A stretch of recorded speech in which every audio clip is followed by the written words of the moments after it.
Hey everyone, it's Michael Zapersky, and today I am here with Dr. Troy Hall. Dr. Hall, welcome.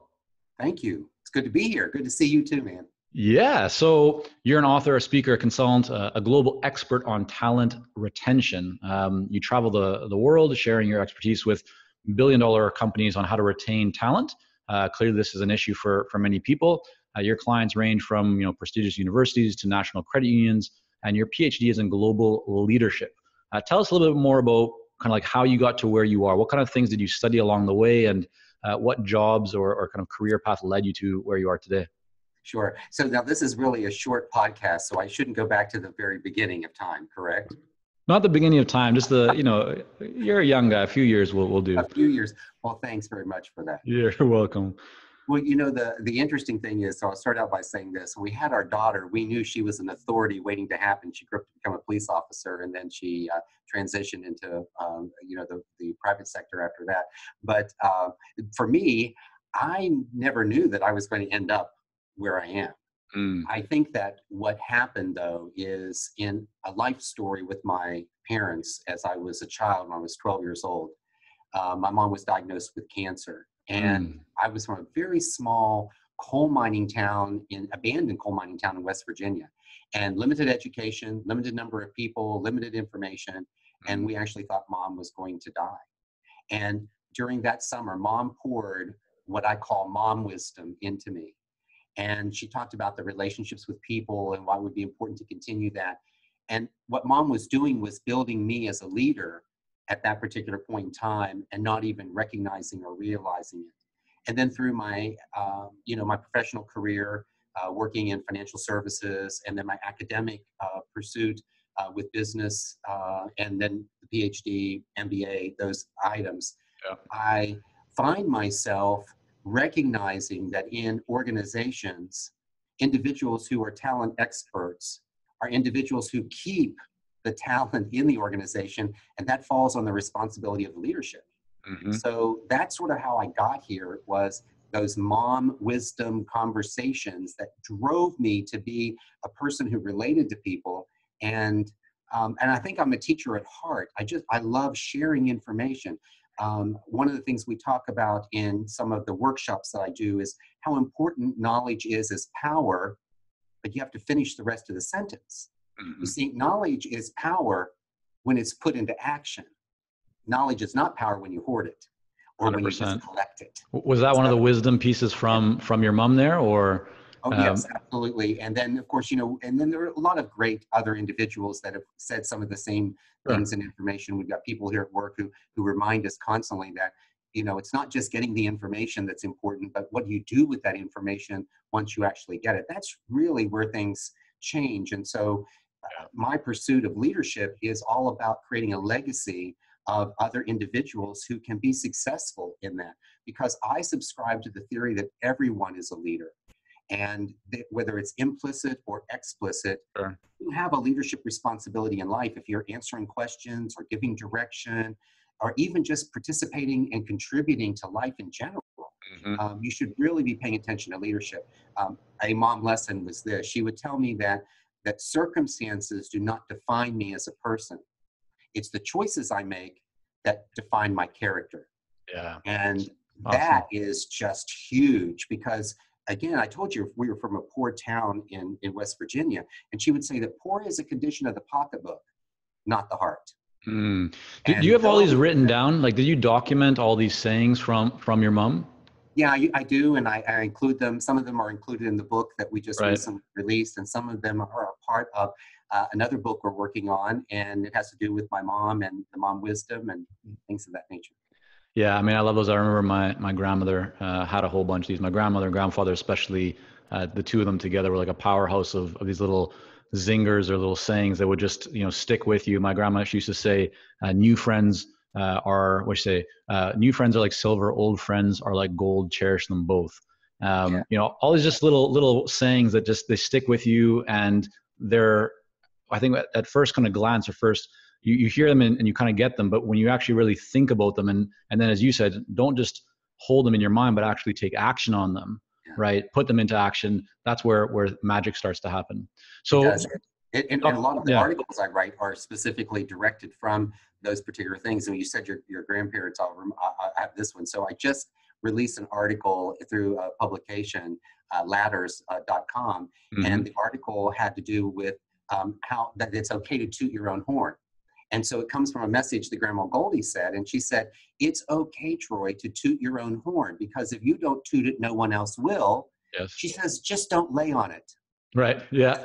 I mean, and this is so like I think we're going off the topic of where I want us to go, but I'll get us back on because I think this is actually valuable stuff for everyone. Especially for consultants entering the market when you're in a corporate world and you're coming into starting your own business, you have to toot your own horn. And for many people, that's uncomfortable. You're not used to promoting yourself, talking about yourself, getting out there. You're used to people coming to you, reporting to you, or the focus and spotlight is on the product or the brand, not yourself. But this is so key that if you want to actually make an impact and serve people, then you need to toot your own horn, because otherwise they won't know that you exist, and then they won't know that you can actually help them. Well, here's the other thing too. Everything we've talked about does relate to consulting, Mm-hmm. because in leadership, because as a consultant, if you are pretending to be something that Mm-hmm. you're not going to be successful in your business. You're not going to be successful at anything you're doing. Being authentic, transparent, and allowing the pieces of you to come forward in what you do actually creates a much better person in how you are relating to other people. And it is a people-related business. It doesn't matter whether I'm doing consulting or whether I'm working on financial plans or business plans or strategy. I'm still working with people. Yeah. So walk us through then. I mean, today you serve as the Chief Strategy Officer of both the South Carolina Federal Credit Union and SCF Solutions. But how did you get there? Before you got into kind of those roles, what did your career path look like from the coal mining town to where you are today? I started out as a part-time teller. So I was sort of driven into the financial services world, and then from there I did a number of leadership programs at the financial institution. Mm. I wrote sales training for a while. I managed a retail network. I went into a corporate marketing environment. I actually managed my own marketing and advertising firm. I did it in relationship with a printer company. And Mm. so we used all the printing clients, then became the ones that I would go and reach out to for advertising, because we Nice. knew how to print from the Mm-hmm. printer perspective. And so we would design. This is when print media was real big. Most Yeah. people listening now go, print? You actually print material? I thought it's all electronic and linking today. Yeah. So we did that. And then from there, one of my clients was a credit union. Mm-hmm. And that began the process in Columbus, Ohio, to move into there. I had retail experience, training experience, everything they needed. And I just got tired of traveling. So Mm. I went into the credit union world, and that's how I ended up there as a C-suite at that organization, C-suite here. So my role as the Chief Strategy Officer for South Carolina Federal Credit Union gives me the opportunity to talk about our growth and really focus on the growth of the organization in new markets and utilization of products and services. Mm-hmm. And then we have a consulting arm, which comes under our subsidiary. So financial institutions can own subsidiaries where they can do non-traditional products and earn fees for that. The Mm. credit union per se, or a financial institution per se, cannot earn income from those non-traditional things. And so the Right. subsidiary is how we do it. So I kind of sort of say by day, I'm the Chief Strategy Officer, and by night, I'm the consultant.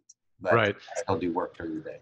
And I think, yeah, on your website, you explained that 63% of employees are actively looking for a new position, Yes. right? So it's very expensive for an organization to replace them in terms of hiring them and training them and all that kind of stuff that's involved. There's a lot of consultants that tackle the the areas of employee turnover and just everything related to retaining and attracting top talent. How do you create differentiation? What are you actively thinking about in terms of your positioning and even just your day-to-day activities that allows you to stand out and have people say, "Oh yeah, I want Dr. Hall and his team to help us"? Well, it started out because South Carolina Federal Credit Union has been named and recognized under multiple organizations as the best place to work. Mm-hmm. And with my PhD, my dissertation was in group dynamics, with specifically studying cohesion Mm-hmm. and the impact of cohesion on teams in performance and the desired outcomes. And what we worked on here in this organization was through our culture was creating this environment to become a best places to work. And people would often ask me, how are you guys doing it? Mm, And that prompted us to start thinking about it more seriously as opposed to just doing it. right. And then I had the opportunity to write the book, which is the cohesion culture book, and bring all of those particular pieces and information in. Because as a consultant, the one thing that's very important is to have proof of performance. And so the credit union serves as a living laboratory for what information I am going to present as a consultant, because individuals want to know that you have a track record and that what you're speaking is really going to change and make a difference. And they want to know that you have their best interest at heart in what you're doing. And so with the fundamental principles of the book and of the cohesion culture, you'll see that that translates right into my consulting work. And are the clients that you're getting for the consulting business, are they all coming from the credit union? Are you kind of just going out into credit union businesses, or people use like, is that the source, or are you actively, you and your team actively going out to generate new leads, knock on doors, to create new conversations with ideal clients that have no direct connection to the credit union? Right. So we are in both spaces. So we Mm, are in not only the credit union space, but the non-credit union space. So and again, our subsidiary allows us to be able to do that. right. And it's interesting that you said knock on doors, because I'm thinking like, we're not doing that. That would be like printing a brochure and sending it to you. More what we do is through the intelligence of targeted marketing, and Mm, specifically through social media platforms like LinkedIn, or using Google Ads or information like that, where we believe that our clients are. We do that, mm. and of course we leverage. I mean, I have a 40-year career. Oh, do not let the hair color fool you. Well, you do have, you have more hair than I do, so any I was, color is I better was, than mine. I was waiting for that. That was a bumps. Oh, Glad oh, you got. got you. Okay. Yep. Okay. But so that's how we go after the clients, and then there's a referral basis, and Mm, and I have a network, and so we just simply reach out to the network. And yeah. I've worked in the automotive industry, I've worked in healthcare industry, manufacturing, and what's also helpful to know is that although you might think that consulting would just be for other credit unions, we actually have a number of business clients Hmm. who actually can use the services that we Sure. offer through the consulting arm. And it's a great win-win, because it creates value added for our member base, Right. as well as what we might do for other client credit unions that would become part of the network. And so you mentioned the marketing, you're doing some Google Ads or LinkedIn or social media. Just can you walk us through what does that look like? I mean, is it an ad that goes to an opt-in page, is to a report, to follow-up emails, or something completely different? Like how would you explain maybe your most effective marketing strategy and the tactics that you use right now to support that?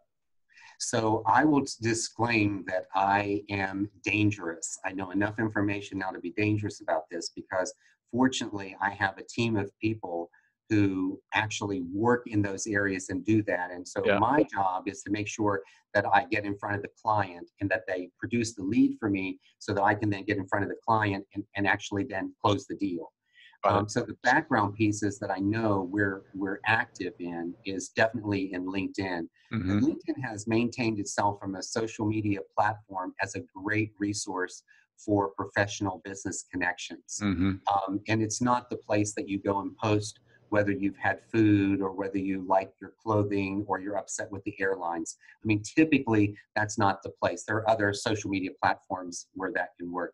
And as long as you're leveraging that correctly, and then there are some little bit of opportunities that you can place some ads through through the website, through other websites, other areas, Yeah. Facebook. You can do some targeted things, but for the most part, we will use LinkedIn Yeah. and mine data from there and actually make the further So, connections. one thing, Dr. Hall, that I actually really like about what you just mentioned is that you understand at a high level kind of what's happening on the marketing side and lead gen side, but that's not your focus, right? No. Your focus is on serving the clients, getting in front of them, having those conversations. And I think that's okay, right? Especially when you reach a certain level in the business, your focus should not be on everything. And the fact that is, if you know everything of what's going on, it means that you don't know enough about, the areas of mastery.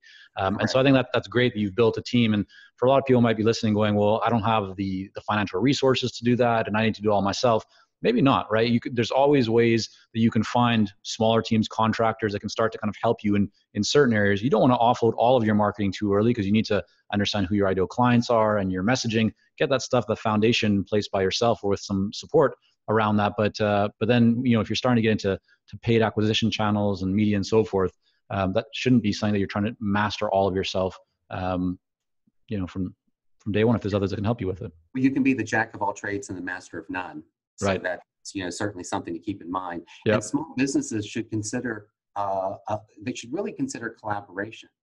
So I believe that there would be a number of consultants who will not consult on exactly the same thing. And I would seek out those individuals and say, how can we hire this collective individual who could support us in doing that particular activity, and you'll be able to support the marketing aspects of it, right. And you don't have to become the expert, and you can spend your time and attention doing that work. Because I understand for the small business person how challenging that can be. Is that if you have to, if you kind of think of yourself as the baker, and you have to go not only buy the stuff, but maybe you have to grow some of the stuff, bring it in, put it all together, bake it, decorate it, then go deliver it. You didn't get to do anything else until you complete that whole cycle. Yeah. So that's why it is important for businesses. And some of the consultings that I do when I talk to them about culture, strategy, or change in their strategic is to really say, how are you leveraging the relationships that you have, and how are you leveraging the collaboration that we can do today? If nothing else, technology has certainly elevated the conversation of collaboration. I mean, you and I are now sharing information from across the country. We're more than 3,000 miles away, and we're acting like we're right in the same room. Yes. You would think that people could figure this out if they just stop long enough to realize that they innovate by solving a need, and their need would be to partner with someone else and try not to do it by themselves. Let's talk about workshops. So you do quite a few workshops each year. Are the workshops that you hold, are they mainly for existing clients that have already made the investment to work with you, or are you using workshops also as a way to generate new leads and opportunities that can become engagements? Both. Okay. So let's start with the ones you're using as a lead kind of generator. How are you approaching those, or what have you found that has been most effective to get people, not only into a room, but then to actually be able to move them from sitting in the chairs to becoming clients? Okay. So this is self-serving, but I guess since I am the featured speaker today on the podcast, I'm allowed to be a little self-serving. Let's see where it goes, and I'll tell you how self-serving you can be. Okay. So one of the angles that we've used to generate some new business is through the book. And so one of the activities that I've done with some of the contacts that I've made who I think are connected in the business world and the industries where they themselves will represent and reflect me. Because again, I've built my own brand reputation so that when people know that they're working with me, they're getting someone who's authentic, genuine. I'm really focused on their objectives, not on mine. I try to make sure that everything I'm doing is for them. Because I found that if you do that in business, you tend to always get taken care of without you having to be focused on being taken care of. So with that being said, I offer a 1-hour workshop on leadership to any group that actually purchases the book. So they have to purchase the book in bulk? Oh yeah, purchase the book. Yeah, and so maybe I could just show us the book. There you go. Cohesion Culture. Nice cover there, and nice and blue. Yep, good stuff. A little bit of this is that helping our audience there, so they we got it. Don't make them dizzy though. But so how many books do they have to purchase in order to get you to give a 1 hour talk? So I prefer not to speak to less than 12 people in an actual workshop, because it just makes the dynamics weird. And about 30. So between 12 to 30. So 12 to 30 books, and then they get you for a 1 hour talk. And then that's local. So if you have to go across the country, they're paying for your travel to show up. Yep. Right. For this, and then use as lead generation. Right. Okay. And so you're giving great value in that 1 hour talk. And then what happens after? Like, are you giving a call to action? Are you offering something after to get someone from, butt on the chair to conversation with you afterwards? Yes. And And what does so that look like? What works best for you in that area? it's really relationship, and it's the follow-up. I'm not a 9 to 5 guy, so Mm. I work and follow up in a variety of hours and time frames.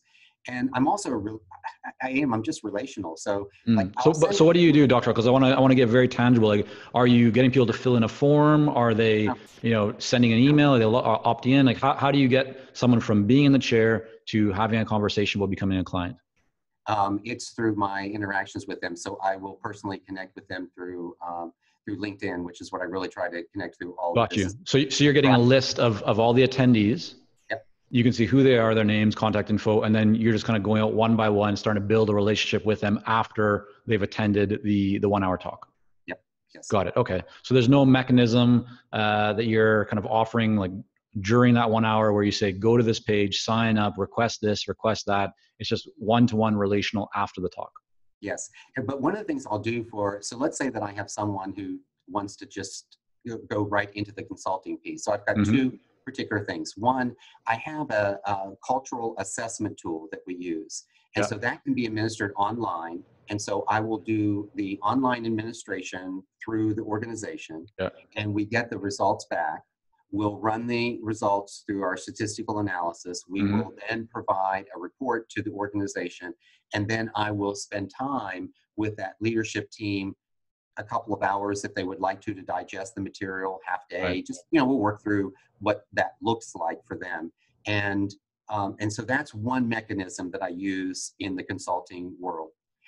And to even sometimes before I even get there, when folks come and they say, I need some help with this culture thing, how do I do this? I say, you need to go back and do three things. Mm. These three things are free, they're on the house. You look for greetings, you listen for laughter, and you watch for handshakes. And I want you to come back. You can come back in 2 weeks, 3 weeks. You come back after you've done some observations. You tell me what you have seen, what you have heard. Mm. Because it helps them start to get tuned in to the culture, and their observations are important because what we do know through organizational behavior is social learning is dominant in all organizations. And that's Mm. where people observe, they then qualify those observations through a form of imitation, and then they model that particular behavior, or they model what they have observed. So the observation piece is really important. And what it does is it begins to set the tone for the conversation. Mm-hmm. Because then the next thing I ask them after they've talked through what they've seen, I ask them, I said, so now please share with me, how active have you been in greetings, laughter, and handshakes? Mm-hmm. And generally there is a huge silence. Right. And what they recognize is that they spend all their time observing. As a leader, they observe, but they don't spend as much time doing. Mm. And so it goes back to the power of knowledge is in doing, it's not just in acquiring it. So I have an opportunity then to really prove and to provide proof to them in a very Right. short way why this is going to work. And everything that we're presenting or I'm consulting with in this cohesion culture and talent retention with an organization is all research. It's all information that's already been tried and proved. It's not just crazy me Right. waking up one day going, I want to do a consulting business and I think Yeah. this is what it's going to be. So, Dr. Hall, a lot of consultants who are running smaller firms, I think look at this idea of culture and this, just all of the stuff around talent, and often think, yeah, we're not there yet. That's for bigger companies. What would you say to them? How applicable are the ideas of culture and retention to firms that maybe have only 5 or 10 employees, or even team members that they work with? Sure. So what I would tell you is that Peter Drucker is famous for saying, or at least he's been quoted as saying, Mm. culture eats strategy for breakfast. Right.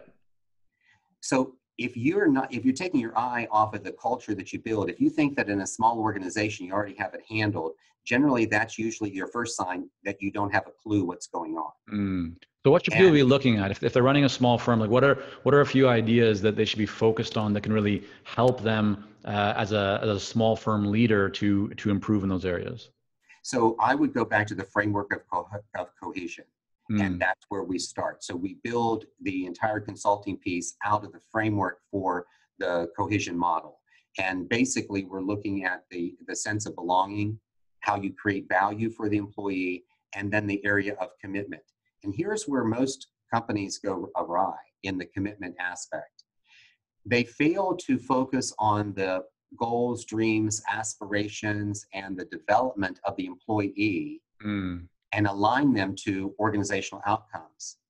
What happens is, even in small companies, they're so busy to try to make the profit and to make the business that when they bring in the new employee, they don't even spend any time with the employee. They're actually going, you need to get with the client, you need to make money. Yeah. So everything has been driven to the organizational outcome and the employee is left out. So what you want to be thinking about, and this is important for leaders, leaders should have self-regard. And that's why I said, when a leader says, oh, I think I have this handled, that's usually the first clue you don't have it handled. And it's having that opportunity to take a look and say, how do I make this better? That would be the right leader to work with in this aspect, because they're saying, oh, I'm already open to something new and different that I hadn't thought about before. And the aspect is to say, how are you creating the sense of belonging? Because what we know is that humans, we are designed to cohabitate. We want to affiliate with people. We even seek out clubs and organizations to belong to people who have the same value systems that we have, because our need to belong is important. Guess what? It stems from our right and our need to survive. So we're also designed to survive.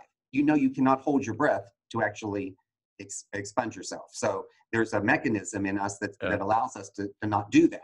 No, but I see what you're saying. I think like a really important point that you're making here is that a lot of leaders will bring in new talent, and they're so busy just focused on building the business that they then neglect the talent that they've just brought in. They've they're neglecting that team member. They expect them to get right up to speed. And I had Jason Forrest on the podcast from Forrest Performance Group recently, and he was talking about how in his kind of his original run of bringing team members on, he would bring them on and just try and put them into a project right away, as you mentioned, and it didn't work. But they would leave. If things wouldn't stick, he wouldn't get the performance out of them, and he recognized that was his doing, that was his responsibility, and kind of quote unquote failure or learning experience. And then what he changed is then when he started to bring people in after that, he had them shadow him, and then he'd go through and he'd make sure they were understanding what was going on. He spent a lot more time with them, then he would shadow them, and so there was a lot more interaction and engagement between them, and that led to a lot of greater success in kind of the talent and retention areas. So I think that's really what you're getting at, is whether you're bringing on even just one new team member or a contractor or a partner, the investment that you make into that person, the more that you invest into them in terms of training and time with them and caring, the more that you're going to get back from that. Is that accurate?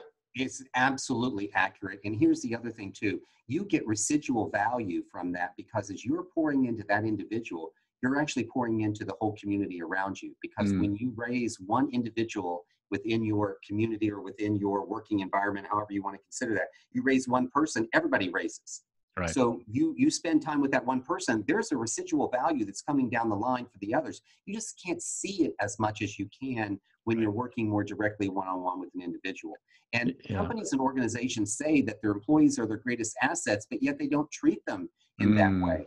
And if you go, and you mentioned earlier in the podcast that there was a lot of literature about retention and about that, and I'm going to disagree with you slightly. The information is titled, but if you read the subtext, very little is about retention.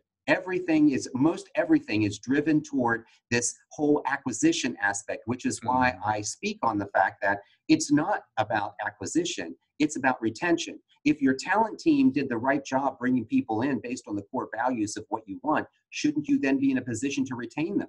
If so, what do you do to retain them? That's where the thing has fallen apart. And that's what the cohesion culture model actually allows the organization to do, is to say, now invest in this person. So in cohesion, we look at belonging, which is that I have now part of something. Value. Do I have purpose and meaning in what I actually do? Do you connect what I do to the organizational outcome in a way that I feel good about myself? And then when you commit, do the leaders of the company commit to the employee first and then attach the employee success to the organizational success? When you do that, you have cohesion. And here is why you go for cohesion. And this is why the consulting part for me works. Because cohesion is a causal phenomenon. When you have cohesion present in any team or concept environment, you get performance. Right. And what is the type of performance you get? You get the employee engagement you're looking for. You're getting loyalty. You're getting I go beyond. You're getting You know what's actually really interesting about this, Dr. Hall, is that, I think about many of the consultants that we work with in our Clarity coaching program, and we have a similar discussion, but not about talent necessarily or retention, although actually it is retention, but it's retention around clients, right? So there's a big focus in the marketing area on bringing in new leads and bringing in new clients. But very often people forget about their existing clients, or they think, okay, I need to generate more revenue. The first place their mind goes is, oh, I need new clients to do that. But they've neglected their existing clients, their past clients, and those could actually be a much better source of new and additional revenue for them.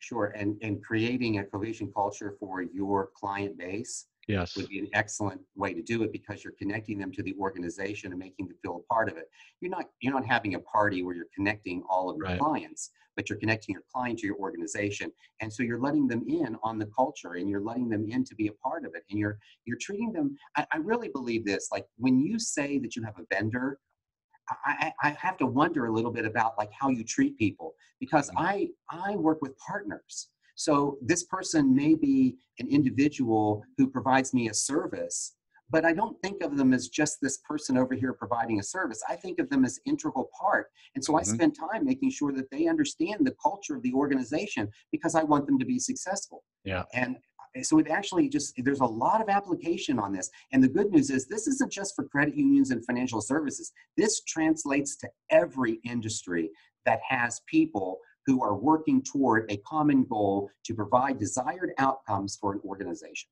Fantastic. Well, Dr. Hall, we're going to need to leave it at that here today. But before we hop off, I want to make sure that people can learn more about you and your work and your book, Cohesion Culture. So tell us, where is the best place for people to go?